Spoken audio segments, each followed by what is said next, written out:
Ang cute nitong bagong design na necklace natin, mga onni. Ito ay 18.75 grams, 24K Korean gold na bibenta at nasasangla, at ang lahat ng jewelry natin ay may authentication card.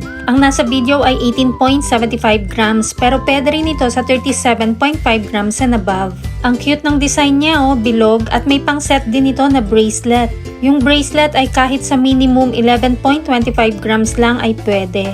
Mas magandang tingnan pag set pero unahin lang yung kakayanin ng budget.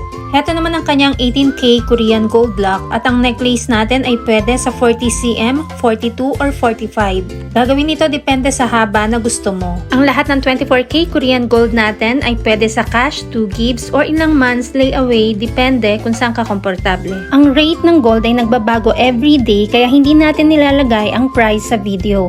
Kung gustong malaman ang updated price, mag-inbox kay Michelle Yu sa Facebook at subscribe ka na rin sa ating Mabenta KR Jewelry YouTube channel para updated ka.